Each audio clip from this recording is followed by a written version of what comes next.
Esto es El Aullido del Lobo, un canal para gente que a pesar de todo está decidida a ser fuerte, libre e indómita. Si tú no eres una de esas personas, este canal no es para ti. Y hoy tenemos con nosotros a nuestro amigo Javier Esteban Guinea, que es profesor de hermenéutica de los sueños en la Universidad de Salamanca. Hermenéutica de los sueños que hace referencia a la interpretación, comprensión y posibilidades terapéuticas de los sueños. Y obviamente al hablar de sueños estamos haciendo referencia a la experiencia de lo onírico, de lo que nos ocurre cuando dormimos y tenemos ideaciones, fantasías, sueños. Bien, pues comencemos. En primer lugar, Javier, ¿qué son los sueños? ¿Qué es lo onírico? ¿Qué es lo que está ocurriendo en nuestras mentes cuando el cuerpo está apagado y sin embargo la mente genera esas ideaciones, fantasías, disparatadas, incomprensibles? ¿Qué son los sueños? Pues llevamos, querido Gonzalo, gracias por tu invitación, llevamos 6.000 años preguntándonos qué son los sueños. Y aquí es una pregunta muy abierta. A mí me interesa casi más qué podemos hacer con nuestros sueños. Los sueños están ahí, forman parte del misterio de la vida. Ahora tratan con máquinas, sobre todo el área de los neurocientíficos, de descubrir qué son los sueños, y ni siquiera pueden describir el lugar del cerebro donde está la conciencia. Con eso te digo cuánta es nuestra orfandad en el conocimiento de lo inconsciente y el conocimiento de los sueños. Sí sabemos que los sueños nos están diciendo algo y nosotros nos podemos permitir hacer un diálogo con los sueños. El Talmud es muy claro, dice, los sueños son cartas que nos escribimos a nosotros mismos. Qué bonito. Podemos abrir o no abrir la carta, pero la carta la hemos escrito. O la ha escrito alguien, la ha escrito nuestro inconsciente. Con los sueños estamos reflexionando y los sueños nos permiten acceder a lugares que, para ciertas teorías tradicionales, son lugares verdaderos. El mundo imaginado, el mundo intermedio, el mundo de las ideas de Platón, ¿no? Pregunta. Cartas que nos escribimos a nosotros mismos, pero en un lenguaje jeroglífico o cifrado, que se constituye desde el inconsciente. Pregunta. ¿Qué es el inconsciente o subconsciente? ¿Qué es esa parte que emerge cuando estamos dormidos y genera esas cartas escritas en jeroglífico o de manera cifrada? Sí, decía Lacan, con el empleo, como la poesía espontánea, con el empleo de la metáfora y de la metonimia. En realidad están escritos en parábolas, nos estamos contando parábolas que no son literales, que como bien dices tú requieren sino una interpretación, una integración o una comprensión, ¿de acuerdo? Vamos a llamarlo lo inconsciente, porque subconsciente parece que está como por debajo de la consciencia, y esto es algo de la psicología inglesa del siglo XIX, pero lo inconsciente no sabemos muy bien si está por encima, supraconsciente, como hablan las tradiciones, o está dentro de nosotros. Entonces, ¿cómo se producen los sueños? Tú me preguntabas, pues parece que son masas de sentimientos, de ideas, de experiencias ya vividas, que toman forma de relato, de metáfora, para decirnos algo a nosotros mismos. Por ejemplo, un sueño que se nos repite siempre tendrá un significado para nosotros, que pueden ser varios, pero los sueños son polisémicos, tendrá un significado que está relacionado con una tarea pendiente, algo que tenemos que relacionar, que hacer, o con lo que relacionarnos, y que no hacemos. Y por tanto el sueño vuelve una vez y otra a insistir. Por ejemplo, en que estamos perdiendo un tren, pero hay que ver dónde se va ese tren. Es posible que ese tren nos lleve a ver a nuestro amor, o nos lleve a ver a nuestra hija, o que ese tren nos lleve al país de la fantasía, o nos lleve a la guerra. Tenemos algo pendiente. Cada vez que tenemos un sueño, aunque sea una pequeña fracción, podemos extraer un significado simbólico y un significado personal. Ese es el trabajo que hacemos con la terapia de los sueños. Pregunta. Has hablado de sueños recurrentes. Pero es verdad que la mayor parte de los sueños no son recurrentes y en apariencia, así se considera, si no me equivoco, a día de hoy, serían como material residual o espúreo de las vivencias del día. Como si fuera una especie de alcantarillado de la psique que a través de los sueños evacúa y por tanto no tendrían tanto valor terapéutico como un valor escatológico. Es la manera que tenemos de procesar y metabolizar lo que vivimos y durante el sueño evacuarlo, dejarlo atrás. ¿Crees que a veces ocurre así? En general no es así, sino muy al contrario, es como tú dices, es una carta. Hay muchos tipos de sueños, evidentemente, y durante la noche se producen muchas fases y muchas maneras de soñar, y hay maneras y maneras de soñar, y hay sueños que son luminosos, sueños que son trascendentes, sueños que vienen de lo alto, y hay sueños que son, digamos, material espúreo. Repeticiones de lo cotidiano. Incluso yo no me atrevería a llamarlo material espúreo. Esta es una doctrina que está relacionada con el conductismo, que es materialismo psicológico, donde dice que el sueño no tiene importancia en la vida de la persona, pero sabemos que los sueños, que lo inconsciente marcan nuestras vidas. Podríamos definir lo inconsciente como aquello por lo cual actuamos sin saber por qué actuamos. Existe un inconsciente, y una de las manifestaciones, de las grandes vías de manifestación, igual que el acto fallido, el olvido, el chiste, etcétera, etcétera, es, como bien dijo Freud, ahora hablo un poco de Freud, que fue el antitradicional en los sueños. Es antitradicional eminente. Evidentemente es un iniciador antitradicional, Freud. Y entonces destruye todo lo que se ha dicho de los sueños en todas las tradiciones que nos comunican con lo alto, que nos comunican con lo divino, que nos comunican con lo más profundo de nosotros mismos, que pueden marcar nuestras vidas, y Freud lo reduce a la expresión de una libido, es decir, un deseo erótico no exactamente sexual, pero básicamente a la expresión de nuestros deseos que recoge los materiales de los últimos días. Eso es el sueño para Freud, reduciendo muchísimo el sueño. Pero después de Freud encima viene lo cognitivo-conductual, es decir, que lo vacía aún más de contenido. Que lo vacía aún más y que, como has dicho tú, describe el sueño como un material inservible de un ordenador que se está reseteando. Esto es una barbaridad. Y luego llega la neurociencia. Y entonces Alan Hobson, que es el pope de la neurociencia, se tira 14 años con sus aparatos viendo el cerebro, qué ocurre cuando soñamos, por ejemplo, cómo cambian los líquidos químicos cuando soñamos que estamos paralizados. El cuerpo se paraliza al dormir, lógicamente para que no saltemos por una ventana o nos movamos, salvo el caso del sonambulismo, que podemos hablar de él. Pero hay un momento en que el cambio de líquidos químico coincide con el sueño, y entonces es cuando soñamos que estamos haciendo un examen y que no podemos acabarlo, que queremos correr y no corremos, que queremos movernos y no podemos movernos, o que nos caemos de una cama para atrás, ¿vale? Es decir, la neurociencia lo que viene es a decir qué hechos ocurren, pero esto lo ven mirando una cámara, no tiene relato. No hay un relato, el relato tradicional de los sueños se ha perdido. Y es un relato muy interesante. Los sueños son una guía, son una conversación íntima con lo más profundo de nosotros, que nos comunica con lo que está fuera de nosotros y nos puede enseñar a vivir. Ese es el sentido bueno del sueño. Esto nos lleva al segundo punto de la conversación, donde, planteado qué cosas son los sueños, esas emergencias del inconsciente, tú, en tu manera de trabajar y estudiar los sueños, confrontas las explicaciones modernas, de Freud en adelante, y apelas a la doctrina tradicional. Entonces, ¿qué son los sueños? O mejor dicho, ¿qué han sido los sueños durante siglos en la cosmovisión tradicional? Independientemente de la forma religiosa que adoptó. Todas las sociedades tradicionales, independientemente de sus vestiduras más externas, religiosas, en sus elementos troncales, comparten una misma raíz, y es ahí, desde esa misma raíz, donde yo te planteo qué han sido los sueños para la cosmovisión tradicional. Muy bien. Empecemos, por ejemplo, con los indoamericanos, ¿no? ¿Qué dicen los grandes filósofos de la filosofía india, los sabios de los indios? En la vida hay pequeño sueño y gran sueño. El gran sueño es la vida misma, Maya, Dunia, etcétera, etcétera. El pequeño sueño es el sueño nocturno, pero forma parte esencial de la vida inconsciente. Vamos a Ben Arabi, a los sufíes. Ben Arabi dice, Dios inventó el sueño para que nos demos cuenta de que vamos a resucitar y de que cada noche nos morimos de algún modo. Tú me has preguntado, ¿para qué de las tradiciones soñamos? ¿Para comunicar con lo alto? ¿Para recibir inspiración? ¿O para afrontar una iniciación personal? Para eso se sueña en el mundo tradicional.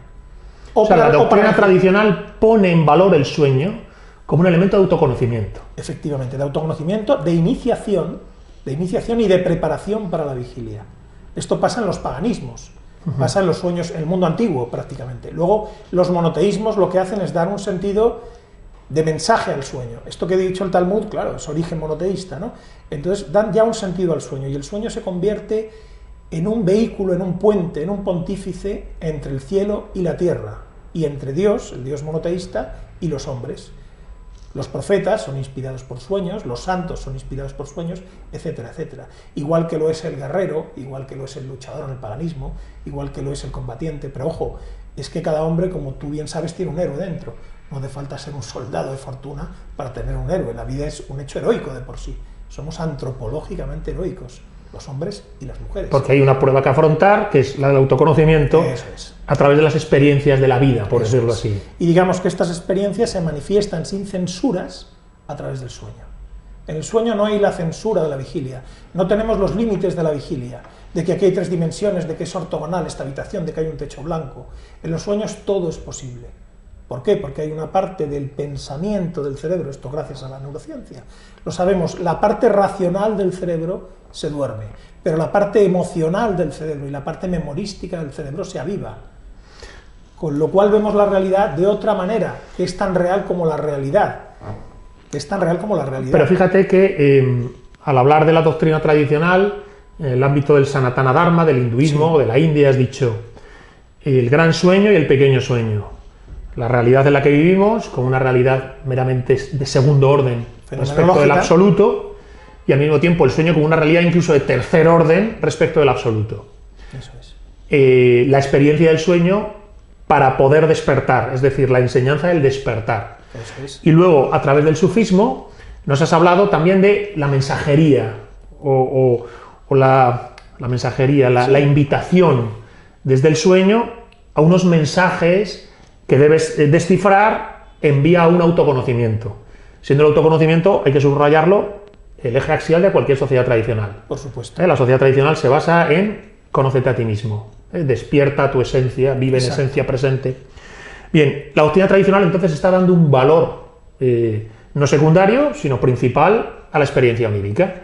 Haría parte del camino del héroe, haría parte del camino del guerrero espiritual, no es la parte principal, pero hace parte del camino. Hace parte del camino. No es un elemento prescindible, tampoco central, pero sí está en el camino y hay que saber utilizarlo, ¿verdad? Efectivamente, y el sueño nos va a decir, y esto es Luis Cencillo, mi maestro en sueños, iba a decir misionero, realmente sacerdote y caballero, quien me explicó que los sueños nos dicen dónde estamos, por qué estamos, cómo nos sentimos y hacia dónde nos dirigimos. El sueño tiene una información increíble porque no está censurado. Y si aprendemos a manejar con las herramientas los sueños, podemos ver cuáles son nuestras pulsiones, podemos ver cuáles son nuestros miedos, podemos ver cuáles son nuestras aspiraciones auténticas, sin mentirnos con los límites de conocimiento de la vigilia.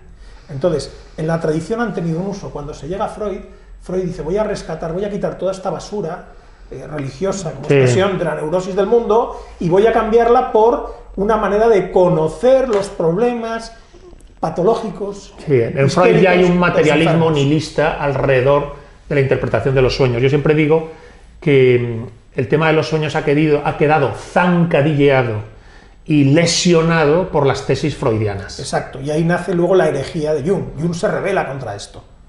¿No? Jung se rebela contra el materialismo de Freud. Efectivamente. Y bebe ya de las fuentes de la doctrina tradicional. Se va hacia la tradición, igual que Freud tiene el gran mérito que lo coge de Grodek y lo coge de la filosofía de Schopenhauer, que lo cogen de la India, de la tradición al final primordial, de que existe lo inconsciente, porque todas estas doctrinas llegan por Alemania, en la literatura, en la historia, las ideas, igual que Freud recoge ese gran concepto y dice, joder, es que cuando nos reímos de un chiste atroz, estamos manifestando el inconsciente. Cuando cometemos un acto fallido, estamos manifestando el inconsciente. Y sobre todo cuando soñamos, estamos descubriendo lo que es el inconsciente. Y resulta que el Sanatana Dharma conoce el inconsciente desde el año 2000 a.C.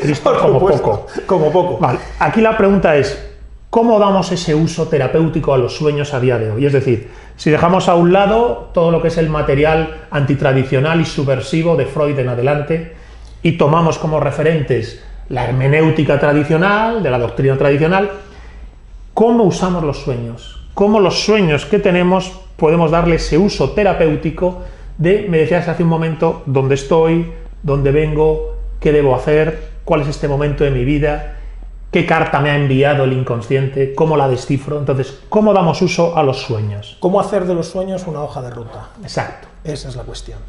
Entonces, claro que tenemos que asumir a Freud, aunque discrepemos ideológicamente de Freud, es interesante la serie de métodos de asociación, de relajación, de escritura automática, etcétera, que él realiza. Pero sería más próximo partir de Jung, que Jung se reencuentra con la tradición, ¿no? Es aquello que dice Campbell, ¿no? Dice, Freud está pescando una sardina y no se ha dado cuenta de que está encima de la cabeza de una ballena. Y dice, lo inconsciente, ya ha pescado una sardina. El junguiano Campbell dice, joder, es que no sabe lo que hay ahí. Y la discusión, la herejía con Jung es la siguiente. Jung dice, oye, es que no solo están las pulsiones y los malos rollos y lo que yo llamo el tren de la bruja en el inconsciente freudiano. No solo está eso. En lo inconsciente te voy a poner un ejemplo de un paciente muy reciente, un hombre con unas dificultades materiales brutales en la vida, muy castigado por la vida. Se inicia en una orden y tiene el siguiente sueño. Tu tierra, Toledo, la ve desde el parador.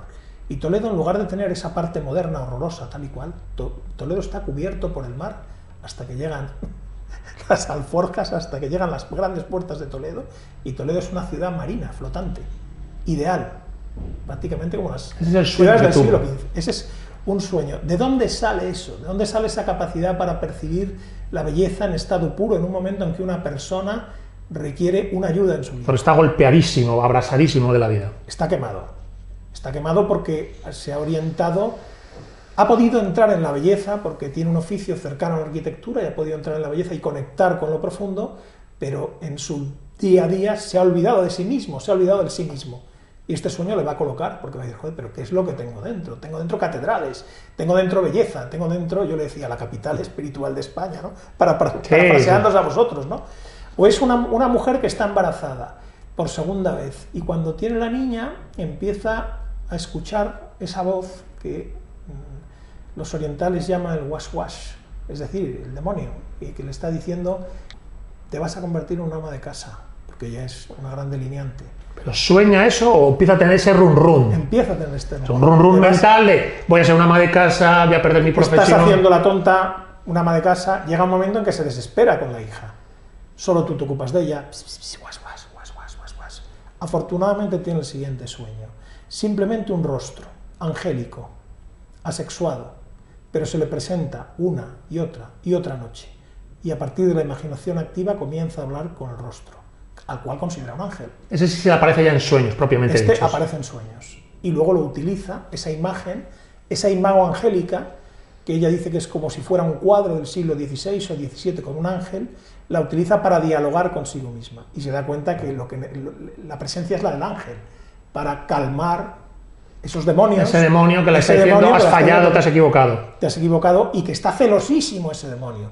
Es el ego, es una voz del ego, es el ego. Ese ego está celosísimo de la relación que ha establecido con esta niñas. Mujer y la niña, que están fascinadas una con otra, que está en su gran acto de creación, la maternidad, uno de ellos, de la humanidad.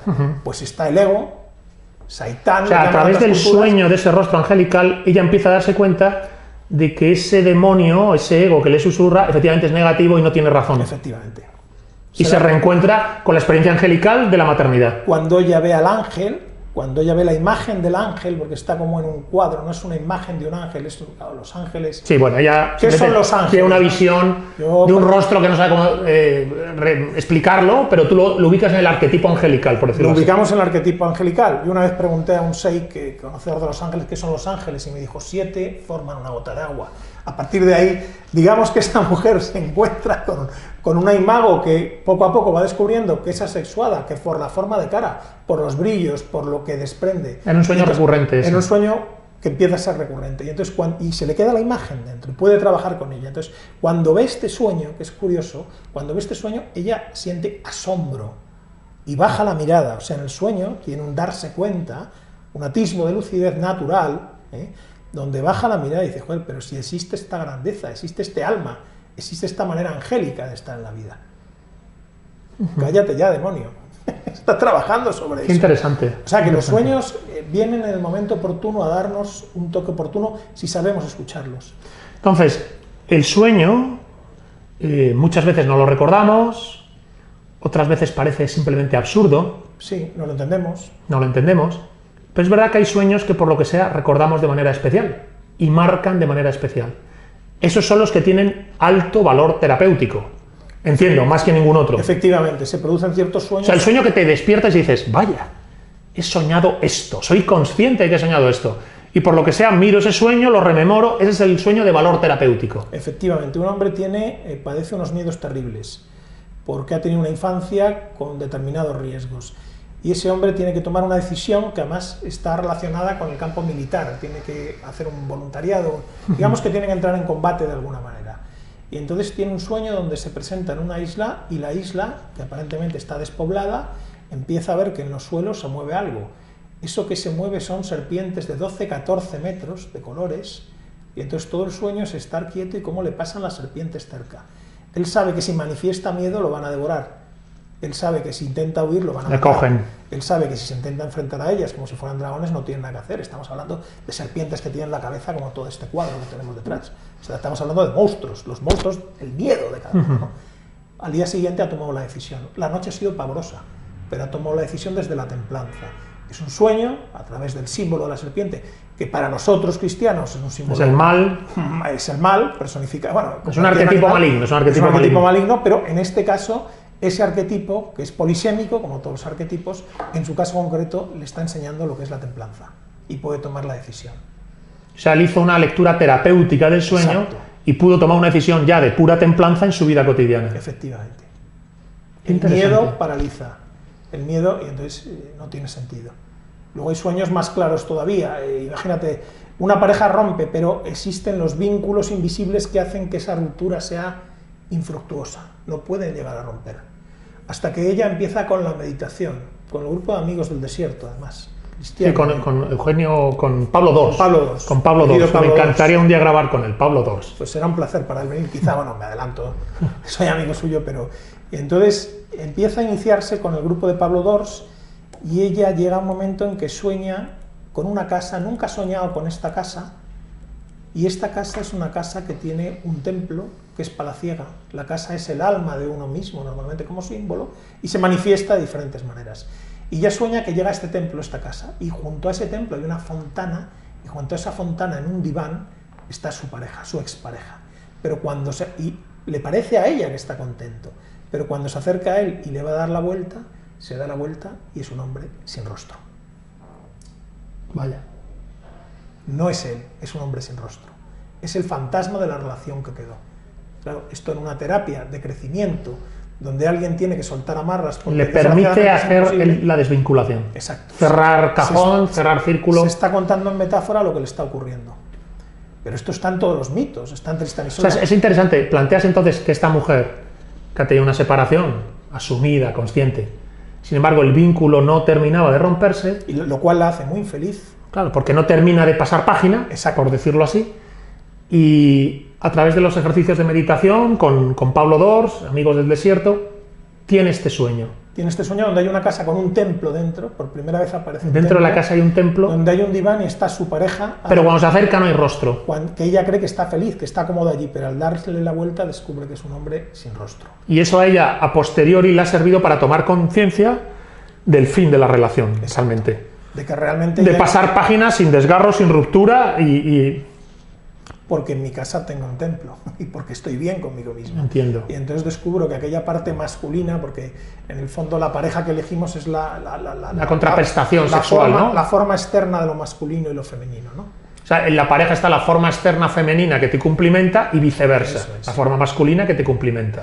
Aunque muchas veces resulta que la forma no está bien trabajada en ninguno de los dos lados y no hay cumplimentación posible. Eso se daría para otro vídeo, ¿verdad? Porque repetimos continuamente el mismo error al elegir un tipo por disfuncional que sea, ¿no? Vale, vale. Porque en el fondo tenemos un Oye, patrón. ¿y la comunicación, ya que has sacado el tema de las relaciones, y la comunicación entre personas que tienen o han tenido una relación y tienen la impresión de comunicarse en sueños, de soñar algo respecto de esa persona y a partir de ese momento contactar con ella para ver hasta qué punto ese sueño a lo mejor ha significado un ¿cómo estás? ¿Te está pasando algo? ¿Estás bien? ¿Qué hay entre tú y yo? No sé, hay comunicación entre sueños. Como una telepatía entre sueños, sí, ¿no? Algo parecido. Algo así. Sí, ocurre bastante después de las rupturas, que no dejan de ser, claro, a veces traumáticas. Una pequeña muerte tiene su... Y ocurre más todavía, y la gente lo va a entender muy bien, con los fallecidos, con los que se han ocultado, vamos a decir con los ocultos, con los que se ocultan. Que ya no están en este plano. Ese sueño que tenemos habitual de encontrarte con un amigo que además que falleció. Murió en un gran accidente hace 18 años, pero el amigo está vivo y está en un columpio y te está saludando y te dice vamos a vernos en mi casa, pero no te habías muerto, no, es que estaba enfermo estos años. Pero entonces ahí podríamos tirar de Freud y decir, hay un deseo. Normalmente en esta pareja que ha roto y que sueña con el otro hay un deseo, hay algo pendiente, hay algo por hablar, ¿vale? Eso en un plano, digamos, Inmediato, más inmediato. Y lógico de relato. Pero si vamos a un plano simbólico de relato, diríamos que las partes se están comunicando inconscientemente, cosa que ocurre perfectamente. Los inconscientes, cuando vivimos en pareja, los inconscientes, y la telepatía es muy frecuente, los inconscientes se funden bastante. Más o menos te vas haciendo a la forma de tu pareja. No sabemos lo que es lo inconsciente, sí sabemos que es algo que está fuera y está dentro de nosotros. Yo a veces lo comparo como si tuviéramos una antena maravillosa que capta lo supraconsciente, ¿no? Que nos da paso a otras visiones, ¿no? Entonces tú dirías que ahí lo que se produce es una telepatía desde el inconsciente, vehiculizada por la experiencia onírica, por los sueños, donde una pareja separada o una relación infructuosa, como queramos llamarlo, se manda mensajes de cuestiones pendientes que cerrar, que tratar, que activar, que reencontrar, lo que fuera. Exacto, y que luego hay que corroborar en el diurno. Oye, he soñado contigo. Simplemente decir a una persona, he soñado contigo, significa muchísimo, porque es que he soñado contigo. Además, un sueño que me ha marcado, que me he levantado y lo tengo, run run. Bueno, o sea, tengo algo pendiente contigo. De algún modo nos estamos comunicando de otra manera que no está controlada por la razón. Claro, es que nosotros estamos percibiendo una pequeña parte, una fracción de lo real, de lo fenomenológico. La tradición se basa en esto. Sí, y el autoconocimiento, darse cuenta del sentido de la unidad y del destino de cada uno. Entonces, yo creo que la utilización sana de los sueños es esta: permitir a uno integrarse, sanar y avanzar y conocerse.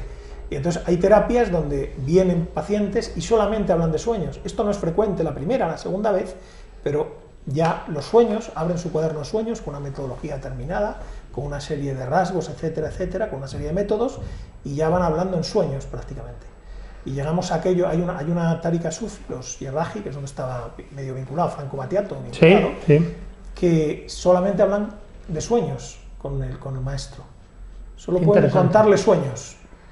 O sea, el sueño ya utilizado de manera metódica y sistemática como una de las palancas de autoconocimiento, sanación, terapia y conquista interior, porque al final detrás de todo esto lo que hay es una conquista de uno mismo. Es decir, una autarquía espiritual interior que te permite, independientemente de las circunstancias, estar en señorío y gobierno, señor del carro, el carro alado, el auriga, imagen fundamental de la tradición sapiencial. ¿Quién gobierna el carro, los caballos o el auriga? El mundo moderno está en manos de los caballos, ¿verdad? Sí. Que además responden a impulsos de temor y apego, y el caballo te lleva, ¿no?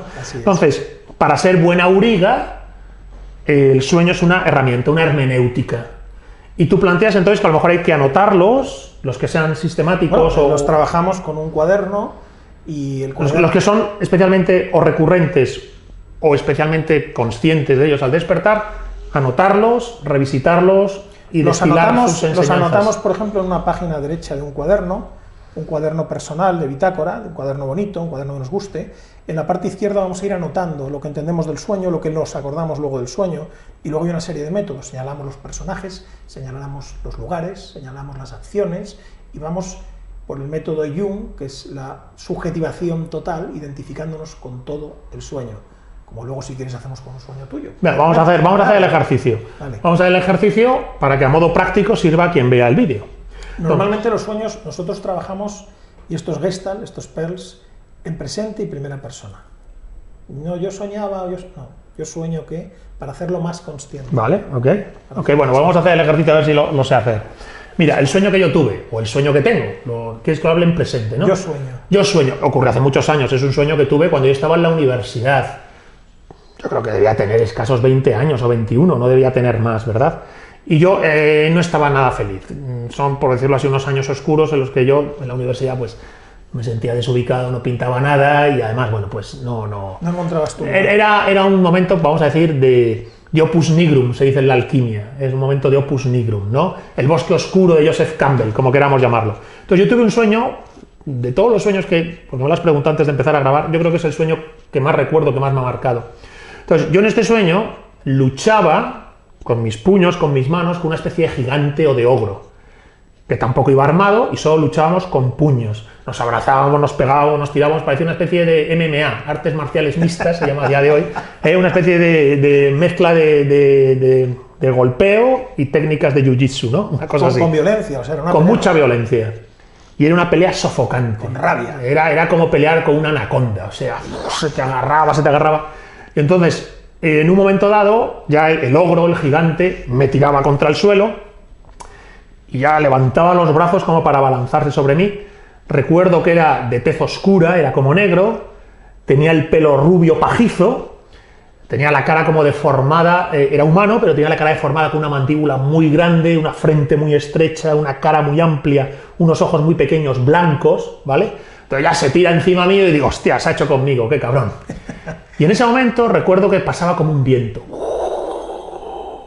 Y yo desde dentro del sueño, al sentir ese viento, decía, es un viento divino. Era un viento Era un divino. darse cuenta tuyo. Era un viento divino. Y en ese momento el ogro dejaba de ser un ogro. Y se convertía en un viejo achacoso, apergaminado. Iba vestido como con una túnica, con una larga barba blanca.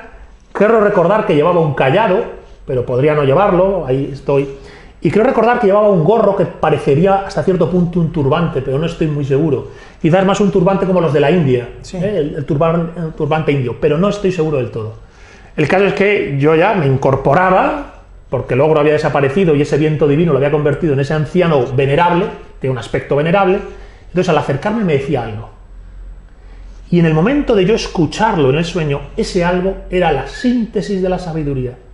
En esa frase estaban las claves de la lucidez, la conciencia, el señorío de sí, la libertad de quien ha vencido y espantado todo tipo de fantasmas y demonios. Es decir, era una clave de lucidez, fuerza, señorío y libertad. Y yo me maravillaba, y en ese momento, por un momento, daba la impresión de que quedaba iniciado, esclarecido por esa frase. Pero justo al oírla, me despertaba. Y en el momento de despertarme, estimados seguidores del canal, se me olvidaba la frase. Decía, coño, ¿qué me ha dicho? ¿Qué me ha dicho? No me acuerdo, no me acuerdo, no me acuerdo. Y ahí te doy el sueño. Entonces, bueno, pues dime a ver qué podemos decir de esto. Es un sueño, supongo que de algún modo marcaría tu vida este sueño. Pues un sueño, primero es un sueño que está lleno de arquetipos. Bueno, yo distingo dos personajes arquetípicos por encima de todo, ¿no? Entonces vamos a trabajar de la siguiente manera. Primero, tú has narrado el relato, sí, pero te hemos visto las emociones que produce en ti el relato. Bueno, yo soy muy narrador, ¿eh? Bueno, pero me imagino que la pelea era una pelea a muerte, sí, la pelea era una pelea a muerte y que el arcano, el secreto que te transmite, lo hemos visto, como se te ha cambiado la cara, has dicho, joder, la piedra filosofal, las palabras mágicas, el mensaje, el secreto de los secretos. Exacto. ¿no? Efectivamente. Entonces, vemos que hay un relato que es bastante claro al respecto, pero vamos a intentar que tú te identifiques con cada una de las partes, porque en el fondo lo que te estaba ocurriendo es que tú estabas enfrentando un crecimiento, desde un momento, tú has dicho oscuro, a un momento luminoso, con esa tendencia. Entonces, antes de fantasear sobre el sueño, me gustaría que te identificaras con el ogro y dijeras, soy fuerte, soy grande, soy... Sí, el ogro era un poco, soy.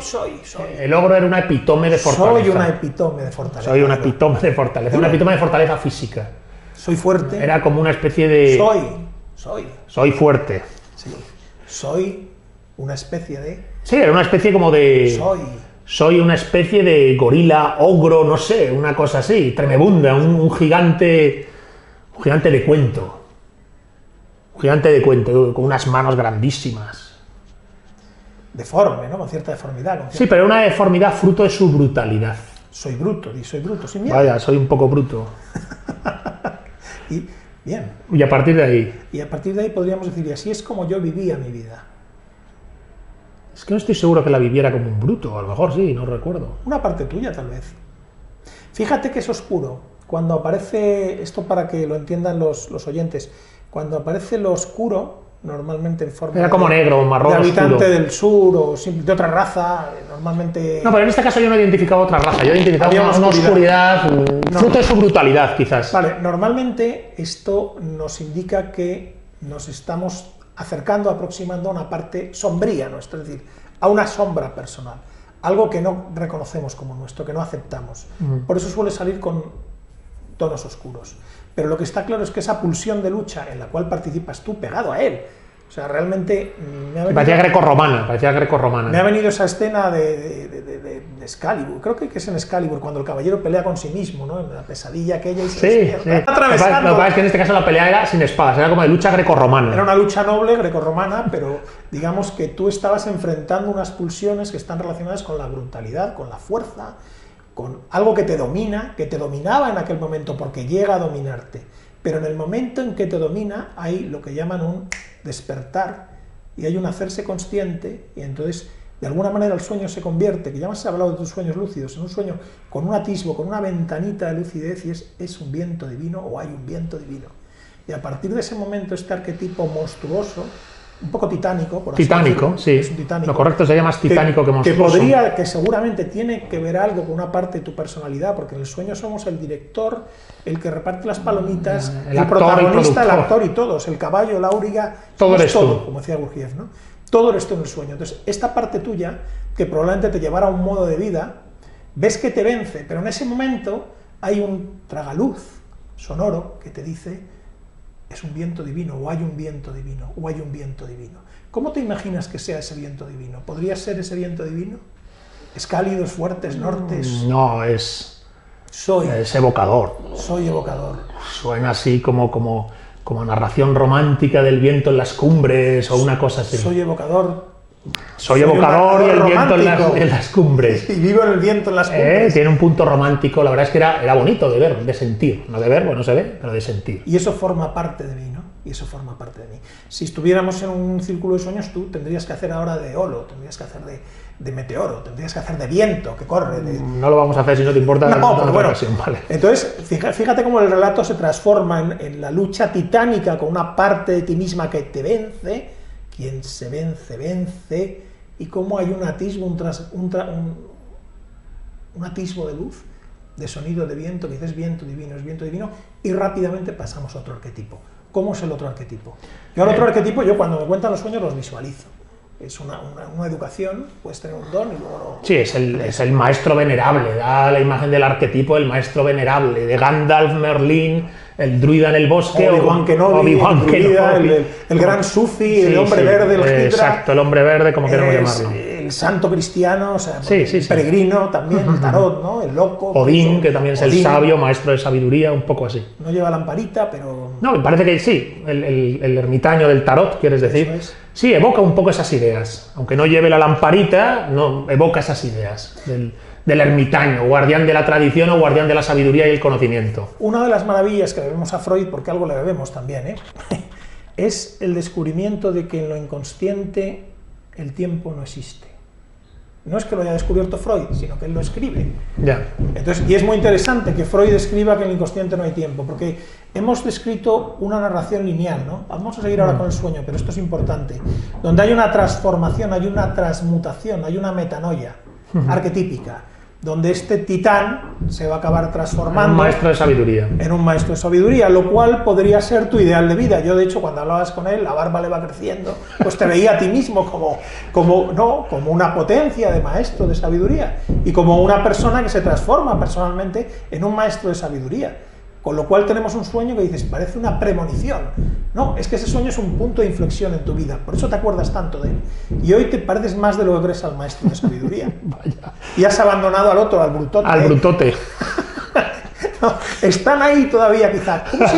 ¿Cómo sigue el sueño? Identifícate con el maestro de sabiduría. No, el maestro de sabiduría... Soy, es muy importante, soy. Bueno, no sé si soy un maestro de sabiduría. El caso es que el sueño, ese maestro, estaba sentado ya. Esto es un juego, pero tienes que serlo. Bueno, soy el maestro de sabiduría y estoy sentado. Y entonces ya me acercaba yo, el Gonzalo de 20 años, o 20 y poco, no sé cuántos años tendría, y entonces él me hablaba. Y es en esa frase que he dicho antes, que de repente yo quedaba esclarecido, iniciado, el Santa Santorum del conocimiento se me daba, y en ese instante despertaba. Y no recordaba lo que me había dicho. Non ci sono parole, como dicen los italianos. ¿Y por qué no hay palabras? Porque el sueño, que este es un sueño luminoso absolutamente y maravilloso, te está diciendo, se te ha dado el conocimiento de que hay un secreto y hay un arcano, y hay una manera de vivir, pero la hemos olvidado y tienes que buscarla, y esa es la misión de tu vida. Joder, qué maravilla de interpretación acabas de hacer, tío. Yeah. Ese es tu sueño, tío. Ese es tu sueño. Es uno de los sueños de tu vida. Todos tenemos 4 o 5 sueños en nuestra vida que nos cambian completamente. ¿Sí crees que son 4 o 5 los que realmente más recordamos, no más? Normalmente sí. Bueno, por O sea, ejemplo, un ser humano a lo largo de su vida tiene 3 o 4 sueños que siempre le acompañan. Por ejemplo, yo estuve entre los 7 y 13 años y 12 años luchando con las pesadillas. Las pesadillas eran un acostumbrarme a cosas que pasaban en torno a mí y que yo percibía monstruosas, peligrosas, delirantes y terroríficas. Entonces, depende, puede un niño que se pase años soñando hasta que acepte una situación, hasta que pierda el miedo, hasta que pueda balancearse y tocar y acariciar esas culebras, ¿no? Pero en tu caso es un sueño, diríamos que es un sueño bastante alquímico, porque además los elementos están clarísimos. La transmutación, ¿no? Del bronce al oro. Que se te entrega un secreto tan secreto que ni tú lo recuerdas. Esto está en todas las tradiciones también, ¿no? Hemos olvidado el nombre de Dios, ¿no? Tenemos 99, pero hemos olvidado el verdadero nombre de Dios, la tradición hebrea, ¿no? O hay un secreto por descubrir en tu vida, es decir, tu vida es una iniciación para descubrir un secreto que una vez, una parte tuya, que es la parte en potencia del maestro, te dijo a ti mismo. Los dos arquetipos están dentro de ti. Son arquetipos que están en muchas tradiciones. Has mencionado la hebrea. Todas. Pero en la saga de Odín, que a mí me encanta la saga de Odín, hay claves en esa dirección. Oye, pues me parece muy interesante, porque es verdad que puede que haya 4, 3, 5 sueños que guardas en tu mochila, ¿verdad? Y que puedes a veces revisitar. Yo no lo hago mucho, voy a cambiar a partir de ahora. Voy a intentar hacer un ejercicio de los sueños que hasta ahora puedo recordar como especiales, que creo que sí pueden tener valor, y voy a darle una vuelta y ya hablaremos, ¿vale? Voy a darle una vuelta y ya hablaremos. Pero fíjate, para que lo que nos vean, me parece que es una muy sana invitación de autoconocimiento. Saber decir, bueno, aparte de los cientos de sueños que tengo, quizás ha habido 3, 4, 5 que especialmente digo, hostias, los tengo ahí. Sacarlos, desmenuzarlos, interpretarlos, como un poco me he invitado a hacer, ¿no? A interpretarlo. Imaginaos esto en un grupo, porque esto, las sociedades tradicionales, no necesariamente indoeuropeas, todavía existen, mesoamericanos, en Australia todavía aborígenes, etcétera, etcétera, se hacen el grupo. El grupo ríe los sueños del otro, el grupo entiende antes que el otro. En el encuentro entre varios, contando el sueño, desde fuera te ayudan a descodificar ese jeroglífico que te ha llegado. Exacto, y en los pueblos tradicionales, claro, por eso ya los griegos hace 4000 años ya empiezan a escribir los diccionarios de sueños, pensando que en un diccionario van a condensar los sueños. No, porque no es lo mismo un adolescente que sueña con un caballo negro, macho, metido en un patio, con toda su brío, su sexualidad. Que un anciano que sueñe eso. Que alguien que sueña que va con Carlomagno cabalgando. Claro. Cosas muy distintas. Qué interesante. Pero nos damos cuenta de lo que son los sueños, porque estamos dentro de los sueños y estamos fuera de los sueños. En terapia, evidentemente, se hace un seguimiento más cercano, porque la persona que está en terapia está teniendo que tomar decisiones que no puede arrancar. Y entonces los sueños le van dando normalmente mucha información. Esto que hemos hecho con un sueño tuyo, un sueño escogido, o cuando hacemos un sueño repetitivo es para intentar desatar un nudo. Los sueños te están invitando o facilitando tomar decisiones que estás postergando o que no terminas de saber cómo tomarlas. Eso es. Y te van a dar mucho conocimiento sobre ti mismo. A ti te puede dar un conocimiento de que en aquel tiempo ese bruto era dominante en ti, que podía estar inspirado por la rabia, por la fuerza, por lo volitivo, pero que había otra forma de conocer. Y es ese hálito, esa voz de inspiración la que produce una transmutación. Y además te entrega un secreto, que el secreto es secreto. Bueno, pues vamos a concluir, y si te parece, para concluir, voy a narrar otro sueño, en este caso no es mío, y no vamos a poder desarrollarlo, pero me parece interesante, a ver qué te parece, que lo leí en la biografía de Anthony Kiedis, el cantante de los Red Hot Chili Peppers. Es una biografía que me ha gustado muchísimo, la he leído recientemente. Entonces, es un señor con una vida extrema de adicción a las drogas y de cierto desorden promiscuo, aunque creo que lo principal no es tanto el desorden promiscuo en su vida, como una adicción brutal, enfermiza a las drogas. Pero drogas, cocaína, heroína. Vale. Heroína y speedball, la combinación de cocaína y heroína. Una adicción tremenda que él habla a pecho descubierto de ella y retrata hasta qué punto está alienado durante quizás 25 años de su vida. Con 14 años creo recordar que se inyecta por primera vez heroína y creo que deja de tomar heroína casi con 45 o poco antes. Entonces, gran parte de la biografía es la relación realmente terrible que tiene con esa adicción. Entonces, tiene sueños extraños, fruto de su adicción. Tiene un amigo íntimo, el primer guitarrista de Red Hot Chili Peppers, Hillel Slovak, que muere de sobredosis. Ahí ya empieza a tener sueños donde la adicción se le aparenta como un demonio. Sueña con un demonio que se le aparece y le dice: te voy a llevar como me llevé a tu amigo. Pero hay un momento donde él consigue quitarse de la heroína durante un buen trecho de esos años y luego tiene una recaída atroz, que realmente da espanto mientras lo lees. Dices, wow, es increíble que este señor siga vivo y que a día de hoy se mantenga tan en forma. Está el tío en forma de cojones, cumple ahora 60 años. Entonces, en el sueño, fíjate, sueña que va en una carretera oscura, donde unos faroles desde lo alto apenas iluminan ni la carretera ni el interior del coche. Y él va conduciendo por la noche y tiene a mano derecha de copiloto un pasajero. Y el pasajero va con una túnica negra que le tapa y un gorro negro que le impide ver el rostro.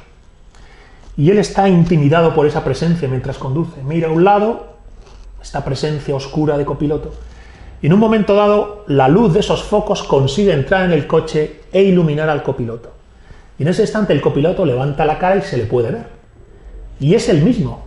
Es el propio Anthony Kiedis, el cantante de Red Hot Chili Peppers, pero con un gesto malévolo, con un tono verdoso en la piel, una especie de Mr. Hyde. Y entonces con una sonrisa demoníaca le coge del volante y le tira para que se estrella. Y mientras le tira el volante le dice, ya te tengo, ahora sí, ya eres mío. Bueno, qué maravillosa metáfora, ¿no? Es terrorífico. Bueno, aparte de cómo lo cuentas, no, y la lectura está muy bien escrito, lo lees y dices, wow. Él recuerda ese sueño como un momento especialmente terrorífico de su vida, decir, ostras, ese sueño sentí pavor. Pues en ese sueño esta persona probablemente se está dando cuenta de que hay una parte suya que no conocía, por eso va tapada. Y por eso el guionista de los sueños, que podemos imaginar quién es, el guionista de todos los sueños, no es Hollywood, ¿no? El guionista de los sueños enfoca y mete la luz sobre lo que está en la sombra. Es decir, sobre la parte que no conoce y no acepta de él. Y la parte que no conoce y no acepta de él es aquella que le autodestruye y le puede llevar a la muerte. Muy interesante. Y se lo pone verde y con asas. O sea, el guionista no falla nunca. Por eso yo eso de que son detritus los sueños, joder, un respeto. Fijaos cómo este sueño puede ser obra de un detritus psicológico. Este sueño es una narración que va directamente a presentarle algo que no conoce de él, que es la sombra, que es la parte oscura de ese personaje, que lo que quiere es la autodestrucción. Y te ha atrapado y te tengo. No está fuera de él, está dentro de él. Está dentro del coche. Está dentro de él. La carretera es oscura, un camino. El coche, ahora la gente no sueña con caballos, como Alejandro Magno. Suena más aunque hay quien sueña con caballos. Sueña más con un camino, una carretera, lo que fuera. El coche, el vehículo. ¿Cómo voy? ¿Dónde voy? ¿Quién me acompaña en la vida? No conozco al que me acompaña, no conozco a esa parte mía que lo que quieres matar. Y no la mando yo, manda ella sobre mí. Quieres matarme. Y claro, la heroína es algo, quien la haya probado lo sabe, como decía el otro, la heroína es tanatismo puro, porque es nirvana forever y aquí y ahora. Y entonces no puedes luchar por la vida porque entras en un estado... Sí, lo describe él en el libro, y ya vamos a terminar, yo recomiendo la biografía, porque él trata con mucho lumpen de la heroína, se ve obligado a tratar con mucho lumpen. Y hay un momento en que dice, casi siempre encontré en todos los adictos a la heroína que emergía en su vida, en su mirada, algo malévolo, algo demoníaco. No en el sentido de que fueran ellos a hacer acciones malas contra los demás, sino que había algo dentro de ellos que se regodeaba en destruirles. Eso es. Y en destruirse. Destruirse. Una maravilla tu programa, ¿eh? Bueno, oye, fuerza y honor, encantado, y a ver si vamos a tener que repetir, yo creo. Ojalá.